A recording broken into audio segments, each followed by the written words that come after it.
يعتذرون إليكم إذا رجعتم إليهم قل لا تعتذروا لن نؤمن لكم قد نبأنا الله من أخباركم وسيرى الله عملكم ورسوله ثم تردون إلى عالم الغيب والشهادة فينبئكم بما كنتم تعملون۔ آج آیت نمبر 94 سے بیان ہے سورہ توبہ کا، یعنی مسلمانوں کو خطاب کیا جا رہا ہے، مسلمان مخاطبین، کہ اے مسلمانوں جب تم ان منافقین کی طرف لوٹ کر جاؤ گے، ان منافقوں کی طرف، تو وہ تمہارے سامنے بہانے بنائیں گے۔ اے رسول مکرم آپ کہیے کہ تم بہانے نہ بناؤ، یعنی محبوب آپ فرمائیے کہ تم بہانے نہ بناؤ، ہم ہرگز تمہاری بات کا یقین نہیں کریں گے۔ اللہ نے ہم کو تمہارے حالات سے مطلع کر دیا، اور اب اللہ اور اس کا رسول تمہارے عمل کو دیکھے گا، پھر تم اس ذات کی طرف لوٹائے جاؤ گے جو ہر غیب اور ہر ظاہر کو جاننے والا ہے، بس وہ تم کو ان کاموں کی خبر دے گا جو تم کرتے رہے تھے۔ اب جیسے پیچھے غزوہ تبوک کے کانٹیکسٹ میں اور عموم میں بھی منافقوں کا ہی ذکر چل رہا ہے،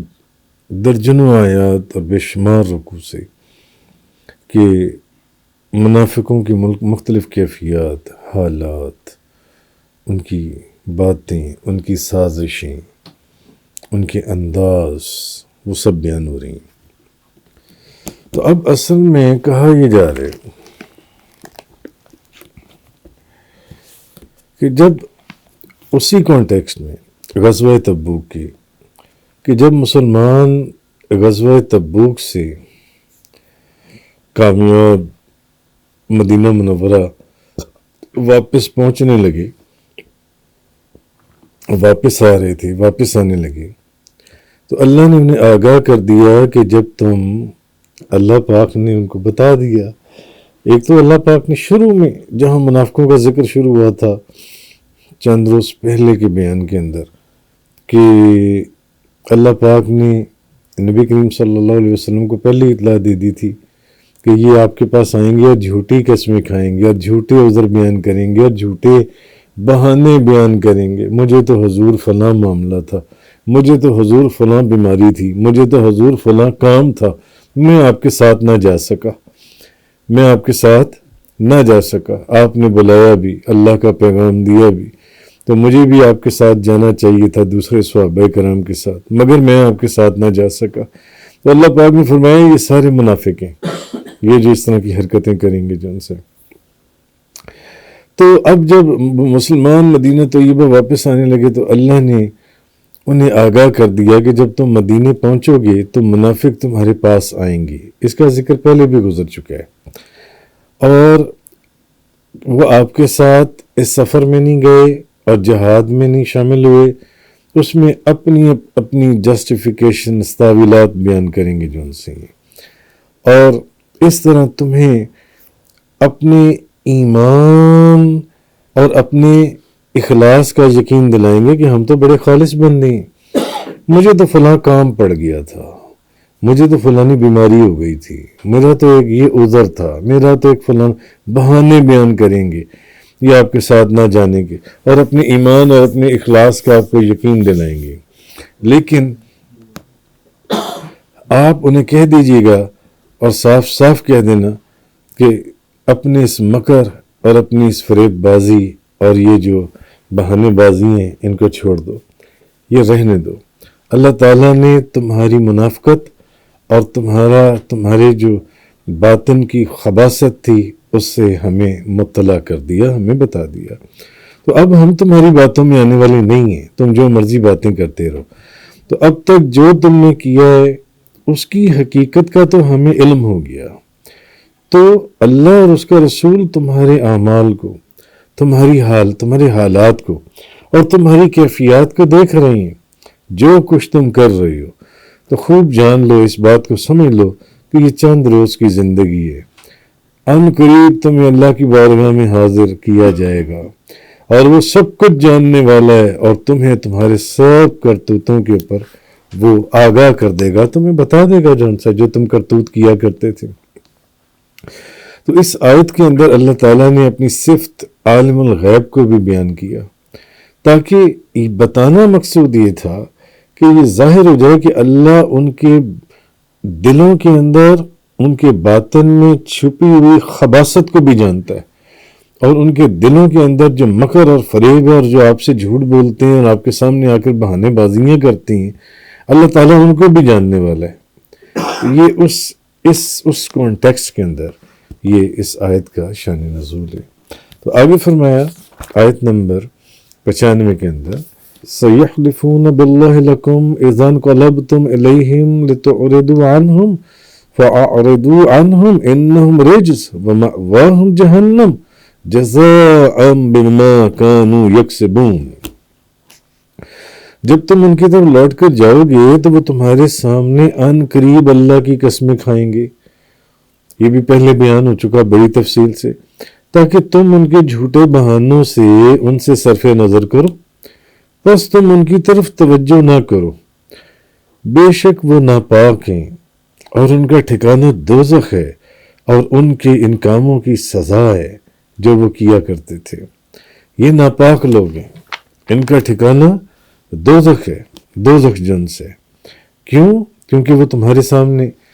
مسلمانوں کے سامنے، محبوب آپ کے سامنے جھوٹے بہانے بناتی ہیں،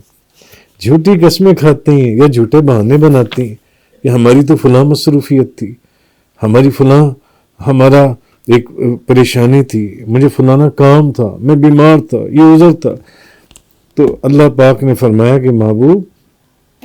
یہ ناپاک لوگ ہیں، یہ ناپاک لوگ ہیں، یہ دوست کی جہنمی لوگ ہیں جو ان سے ہیں۔ تو اب اصل میں اللہ تعالیٰ نے فرمایا ان سے اعراض کریں، ان کی طرف توجہ نہ کریں۔ تو امام عبد الرحمن بن محمد بن ادریس الرازی ابن ابی حاتم اپنی سند کے ساتھ روایت کرتی ہیں کہ نبی کریم صلی اللہ علیہ وسلم غزوہ تبوک کے لیے روانہ ہوئے۔ تو جب آپ غزوہ تبوک کے لیے روانہ ہوئے تو آپ نے حضرت علی کرم اللہ تعالیٰ وجہ الکریم کو اپنے بعد اپنا خلیفہ بنایا، اور ان کو اپنے ساتھ نہیں لے کر گئے، حضرت علی رضی اللہ تعالیٰ عنہ کو غزوہ تبوک کے اوپر۔ تو منافقوں نے کہا کہ آپ حضرت علی رضی اللہ تعالیٰ عنہ کو یعنی کسی ناراضگی کی بنا کے اوپر اپنے ساتھ نہیں لے کر گئے۔ منافق جو ہیں اس طرح کی باتیں کرتے ہیں، یعنی جو خالص لوگ ہوتے ہیں ان کے ایمان کو متزلزل، ان کی طریقت کو خراب یا ان کی محبت کے اوپر داغ لگانے کے لیے وہ ایسی باتیں آپس میں کریں گے کہ جس سے یہ کانسیپٹ جائے لوگوں کے اندر۔ تو منافق کہنے لگے حضرت علی کو تو نبی پاک صلی اللہ علیہ وسلم اسی لیے تو لے کر نہیں گئے کہ نبی پاک صلی اللہ علیہ وسلم حضرت علی سے ناراض ہیں، ناراض نہ ہوتے تو ان کو بھی ساتھ لے جاتے جن سے۔ تو پھر حضرت علی اب یہ تو وہ لوگ ہیں جن کو خود حضور نے روکا تھا کہ نہیں تم میرے ساتھ نہیں جاؤ گے، تم پیچھے رہو اس سفر کے اندر، مگر ایک وہ لوگ تھے جو خود بہانے بناتے تھے یا اپنے عذر بیان کرتے تھے، نہیں مجھے تو فلانا ایک کام پڑ گیا، میں اس لیے آپ کے ساتھ نہیں جا سکتا۔ تو پھر حضرت علی رضی اللہ تعالیٰ عنہ راستے میں آپ سے، حضرت علی نے جب یہ باتیں سنی تو حضور کے ساتھ جا کر مل گئے اور منافقوں کی باتوں سے آپ کو مطلع کیا، حضور کو بتایا کہ منافق یہ باتیں کر رہے ہیں۔ تو نبی پاک صلی اللہ علیہ وسلم نے حضرت علی سے فرمایا کہ جب حضرت موسیٰ اپنے رب کے پاس گئے تھے تو انہوں نے ہارون علیہ السلام کو خلیفہ بنایا تھا، جیسے میں غزوہ تبوک پر جا رہا ہوں تو میں نے تمہیں اپنا خلیفہ بنایا، تو جب موسیٰ علیہ السلام اپنے رب کے پاس گئے تھے تو انہوں نے حضرت ہارون کو اپنا خلیفہ بنایا تھا، تو میں نے تمہیں خلیفہ بنایا۔ تو کیا تم اس بات پر راضی نہیں ہو کہ تم میرے لیے ایسے ہو جیسے کہ حضرت ہارون حضرت موسیٰ علیہ السلام کے لیے تھے، تم میرے لیے اس طرح ہو؟ تو ہاں مگر ایک بات ہے، حضرت ہارون تو بعد میں نبی تھے مگر تم نبی نہیں ہو، میرے بعد کوئی نبی نہیں ہوگا۔ حضور نے فرمایا ہاں مگر میرے بعد کوئی نبی نہیں ہوگا۔ تو انہوں نے کہا کیوں نہیں یا رسول اللہ؟ تو جب نبی پاک صلی اللہ علیہ وسلم غزوہ تبوک سے واپس آئے تو حضرت علی نے آپ کا استقبال کیا. جب حضور تشریف لا رہے تھے تو حضرت علی نے آپ کا استقبال کیا. تو نبی پاک صلی اللہ علیہ وسلم نے ان کو اپنی سواری پر اپنے ساتھ بٹھا لیا، اپنی سواری پر اپنے ساتھ بٹھایا. اور نبی پاک صلی اللہ علیہ وسلم نے جو بات فرمائی، سب سے پہلے حضور نے فرمایا اللہ تعالیٰ منافقوں کے اوپر اور مخالفوں کے اوپر لعنت فرمائے. یعنی یہ وہ لوگ تھے جو حضور کی بارگاہ میں بہانے بازی کرتے تھے اور حضور کی بات کو اہمیت نہیں دیتے تھے، معاذ اللہ استغفر اللہ. یہ وہ لوگ تھے جن کے اوپر نبی پاک صلی اللہ علیہ وسلم نے لعنت فرمائی. تو یہ کتنا خوف کا مقام ہے، خوف کا مرتبہ ہے. اور نبی پاک صلی اللہ علیہ وسلم نے مومنوں سے فرمایا، حضور نے فرمایا ان سے بات بھی نہ کرو، ان سے بات نہ کرو اور ان کے ساتھ بیٹھو بھی نہ، اور ان سے اعراض کرو جس طرح اللہ نے تمہیں حکم دیا. جیسے اللہ نے کیا فرمایا کہ یہ لوگ جو ان سے یہ ناپاک ہیں، نجس ہیں، ناپاک ہیں، اور یہ جو ان سے ان کا ٹھکانہ یہ دوزخ کی ہیں، یہ دوزخ میں جائیں گے جان سے. اس لیے وہ پھر چند ایک صحابہ کرام کے واقعات آتے ہیں جن سے بھی 2-3 جو واقعات آتے ہیں آگے آ رہی ہیں قرآن پاک کی تفسیر کے اندر، مگر وہ اس کسی اور کانٹیکسٹ کے اندر آئیں گے کہ کس طریقے سے وہ پیچھے رہ گئے جو ان سے. تو یہ چیز فرمائی گئی. آگے فرمایا آیت نمبر 96 يحلفون لكم لترضوا عنهم فإن ترضوا عنهم فإن الله لا يرضى عن القوم الفاسقين. آیت نمبر 96 وہ تم کو راضی کرنے کے لیے تمہارے سامنے قسمیں کھائیں گے، بس اگر تم ان سے راضی ہو بھی گئے تو اللہ فاسق لوگوں سے راضی نہیں ہوتا. اب یہ عام مسلمانوں سے خطاب ہے، عام مسلمانوں سے، کیونکہ عام مسلمان جو وہ تو اب منافقوں کے دلوں کی حالت کو نہیں جانتے تھے کہ یہ اوپر سے تو بنے ہوئے صحابہ کرام کا بھیس بدل کر بیٹھتی ہیں اور اندر سے یہ منافق ہیں، کافر ہیں جن سے. تو اب یہ کہا گیا کہ اے مسلمانوں یہ منافق جن سے یہ جھوٹی قسمیں کھائیں گے، اپنے بہانے پیش کریں گے، اپنے عذر بیان کریں گے کہ میں اس لیے نہیں گیا، میں اس لیے نہیں گیا، میں فلانی وجہ سے نہیں گیا جن سے، تاکہ تم لوگ ان سے راضی ہو جاؤ. اور اگر تم ان سے راضی ہو بھی گئے، کیونکہ تم تو ان کے سچ اور جھوٹ کے اندر فرق نہیں کر سکتے، ان کے دل کی اندر کی حالت کو نہیں جان سکتے جن سے، تو تمہارا راضی ہونا اللہ کے نزدیک کوئی معتبر نہیں ہے کہ تم اگر ان سے راضی ہو بھی گئے، کیونکہ اللہ ان کے باطن کی جو خباثت ہے اس چیز کو جانتا ہے، اور ان کی جو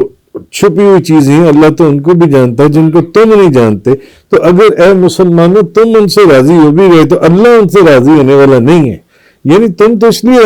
اگر راضی ہو، تم میں سے چند لوگ ان سے راضی ہو بھی جاتے ہیں تو اس لیے راضی ہوں گے کہ تم ان کے اندر کی حالت کو نہیں جانتے، مگر اللہ ان کے اندر کی حالت کو جانتا ہے. تو اللہ ان سے راضی نہیں ہوگا جن سے. اور اس کے بعد آگے فرمایا الاعراب اشد کفرا ونفاقا واجدر الا يعلموا حدود ما انزل الله على رسوله واللہ علیم حکیم. آگے فرمایا کہ مدینے کے گرد رہنے والے جو دیہاتی ہیں وہ کفر اور نفاق میں بہت سخت ہیں. وہ اسی لائق ہیں کہ احکام شریعہ سے جاہل نہیں، وہ اس قابل ہیں کہ ان کو احکام شریعہ سے جاہل رکھا جائے. وہ اپنی منافقت کے اندر اور کفر کے اندر کہ اللہ اور اس کے رسول کی بات کو نہیں مانتے، اس قدر بڑے ہوئے، وہ لائق اسی ہیں کہ یہ پاکیزہ کلام اور یہ پاکیزہ باتیں ان کے دلوں کے اندر نہ اتریں، کہ وہ احکام شریعہ سے جاہل رہیں جو اللہ نے اپنے رسول پر نازل کی ہیں. اور اللہ بہت علم والا ہے، بے حد حکمت والا ہے اللہ تعالیٰ جن سے. آگے فرمایا وَمِنَ الْأَعْرَابِ مَن يَتَّخِذُ مَا يُنْفِقُ مَغْرَمًا وَيَتَرَبَّصُ بِكُمُ الدَّوَائِرَ عَلَيْهِمْ دَائِرَةُ السَّوْءِ وَاللَّهُ سَمِيعٌ عَلِيمٌ. اور بعض دیہاتی وہ ہیں، اور بعض دیہاتی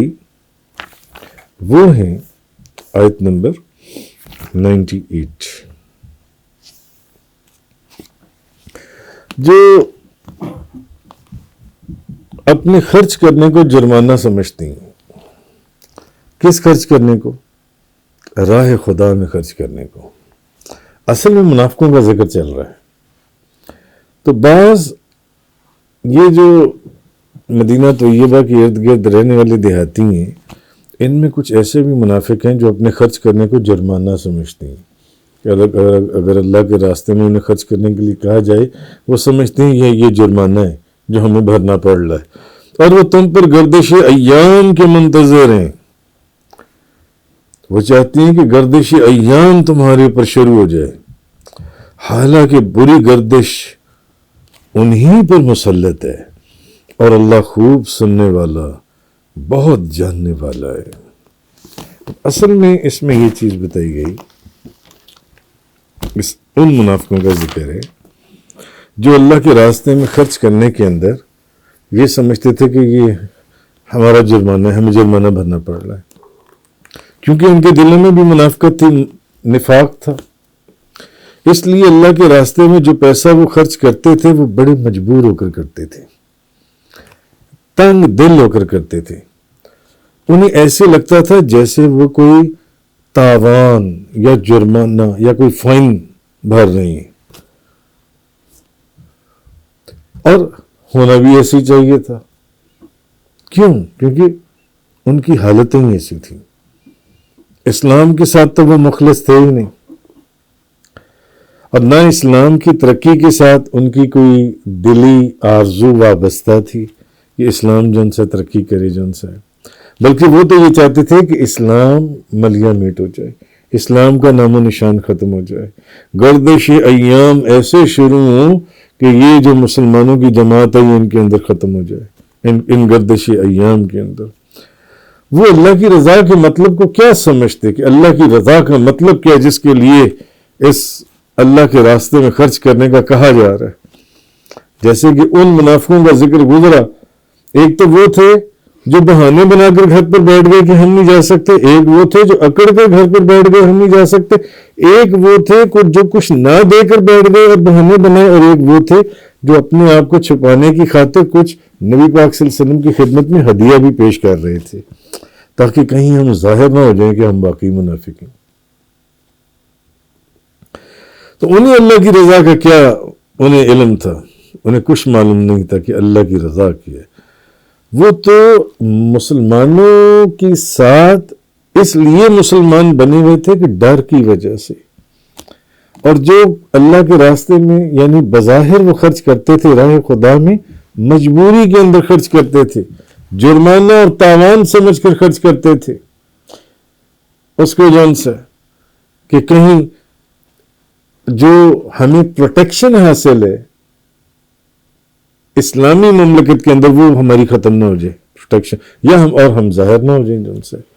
یہ ان کی حالت تھی۔ تو اب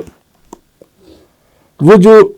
دل پر جبر کر کر یا مجبور ہو کر اللہ کے راستے میں خرچ کرتے تھے، تو دل ہی دل میں اللہ نے ان کے دل کی حالت بتا دی کہ وہ چاہتے ہی ہیں کہ کسی طرح گردش ایام جو ہے، جو زمانے کی گردش ہے، یہ مسلمانوں کی جو بڑھتی ہوئی طاقت ہے اس کو ختم کر دے، کیونکہ صحابہ کرام کی پے در پے فتوحات، نبی کریم صلی اللہ علیہ وسلم کی معیت، زیر نگرانی، زیر سرپرستی، وہ جو ان سے یہ بڑھتی چلی جا رہی تھی فتوحات، تو وہ یہ چاہتے تھے کہ یہ جو مسلمانوں کی یہ جو قوت اور طاقت ہے نا، یہ کسی طرح ختم ہو جائے، اور یہ جو ہم سے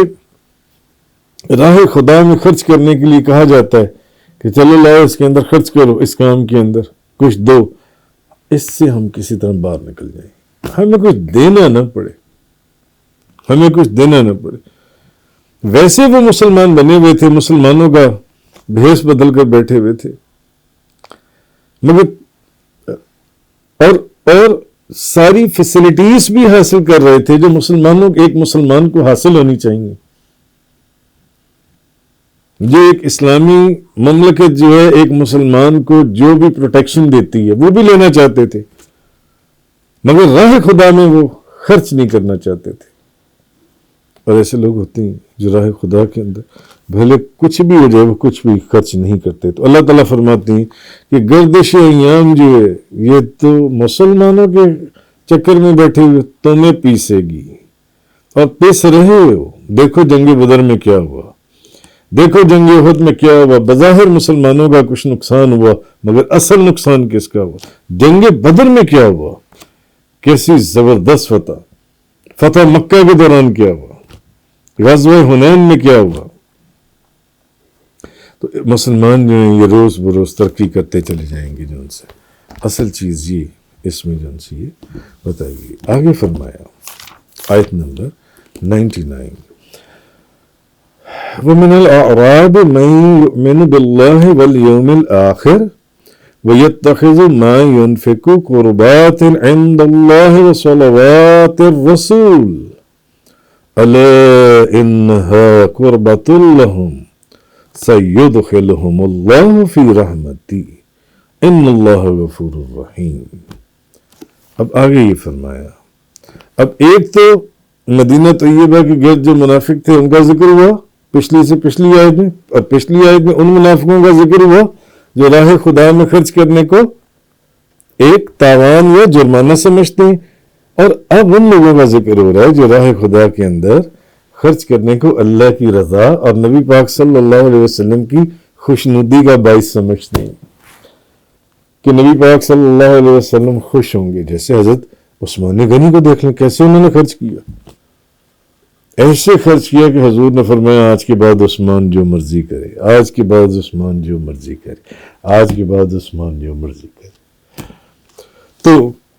بعض دیہاتی وہ ہیں جو اللہ پر اور یوم آخرت پر ایمان لاتے ہیں اور اللہ کے راستے میں خرچ کرنے کو اللہ کے نزدیک تقرب کا اور رسول کی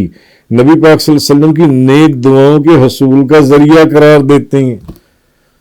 کہ جب ہم حضور کے کہنے کے اوپر اللہ کی بارگاہ میں خرچ کریں گے, حضور نے ایک آواز دی اور ہم لبیک کہتے ہوئے حاضر ہوں گے, ہم اپنی چیزوں کو چھپائیں گے کہ نہیں کہ میرا بینک بیلنس کتنا ہے, میں نے کتنے پلاٹ لے کے رکھے ہوئے ہیں, میں نے کتنی زمینیں رکھی ہوئی ہیں, میں تو فقیر بنا ہوں, نہیں, بلکہ حضور کے قدموں کے اوپر سے نچھاور کر دیں گے. اب ان کا ذکر ہے وہ اللہ کی رضا کو اور نبی کریم صلی اللہ علیہ وسلم کی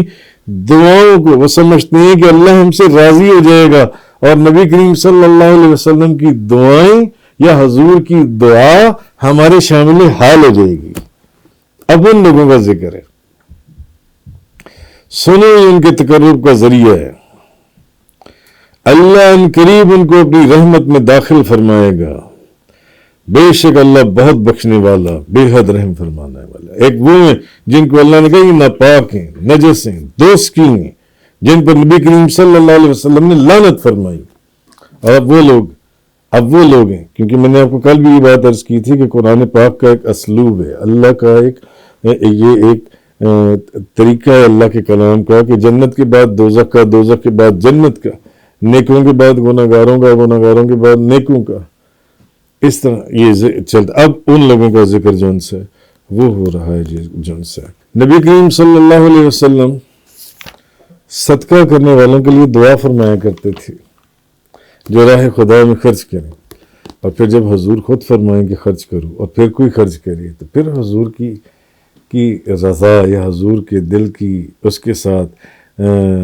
کیا عالم اور کیا تعلق کیا چیز ہوگی. حضرت ابن ابی اوفا رضی اللہ تعالیٰ عنہ بیان کرتے ہیں کہ نبی پاک صلی اللہ علیہ وسلم کے پاس جب کوئی شخص صدقہ لے کر آتا تو آپ فرماتے اے اللہ آل فلاں پر صلات نازل فرما, یعنی اس پر رحم فرما اور اس کی مغفرت فرما. اور جب میرے باپ آئے تو آپ نے فرمایا اللہ آل ابو فا پر صلات بھیج. اور ویسے بھی ایک حدیث پاک میں نبی کریم صلی اللہ علیہ وسلم کا ارشاد گرامی ہے, نبی پاک صلی اللہ علیہ وسلم کا فرمان مبارک ہے کہ صبح کے وقت ہر روز 2 فرشتے نازل ہوتے ہیں. ایک فرشتہ کہتا ہے اللہ اے اللہ سخی کو مالا مال کر دے, اور دوسرا فرشتہ کہتا ہے اے اللہ بخیل کو کنجوس کو برباد کر دے. بخاری شریف, مسلم شریف, مشکات شریف کی یہ حدیث پاک کے جو سی. تو اصل میں یہ اب ان اعرابیوں کا ذکر ہو رہا ہے جو دل و جان سے اسلام قبول کر چکے ہیں، بھلے وہ بھی بدو یا وہ دیہاتی علاقوں کے، اب یہ ان لوگوں کا ذکر ہو رہا ہے جن سے، اور اللہ تعالیٰ اور یوم قیامت پر، اللہ پر بھی ایمان رکھتے ہیں، قیامت پر بھی ایمان رکھتے ہیں، اور اللہ کے راستے میں جو خرچ کرتے ہیں اس کو جرمانہ یا تاوان نہیں سمجھتے، نہیں، بلکہ اللہ کی رضا سمجھتے ہیں، اور یہ سوچتے ہیں کہ مجھے اللہ کا قرب حاصل ہوگا اور نبی پاک صلی اللہ علیہ وسلم کی دعا ہمارے شامل حال ہو جائے گی، حضور ہمارے لیے دعا فرمائیں گے۔ یعنی جب وہ خرچ کرتے ہیں تو اسے یقین سے خرچ کرتے ہیں کہ اس سے ہمیں اللہ کی نزدیکی اب قرب حاصل ہوگا، قرب حاصل ہوگا، اور نبی کریم صلی اللہ علیہ وسلم کی رحمت اور برکت بھی ہمارے شامل حال ہوگی جب حضور دعا فرمائیں گے، اور حضور کی دعا کی برکت سے انہیں اللہ کے قرب اور رضا کی نعمت بھی حاصل ہوگی۔ یعنی اب یہ وہ لوگ ہیں جن کا یہ ایمان ہے، جن کا یہ ایمان ہے۔ تو صاحب روح المعانی وہ لکھتے ہیں کہ اللہ کی رضا سب سے انسان کے مقاصد کے اندر سب سے بلند ترین مقصد ہے، اور اس مقام کے اوپر پہنچنے کے لیے حضور کی دعا جو ہے وہ اس کا وسیلہ ہے، حضور کی دعائیں اس کے حصول کا ذریعہ ہے جو اسی کو۔ اس آیت کے اندر یہ چیز فرمائی گئی۔ وآخر الدعوانا الحمدللہ۔ تفسیر قرآن کا یہ لیکچر انگلش میں سننے کے لیے براہ کرم ڈسکرپشن میں موجود لنک پر کلک کریں۔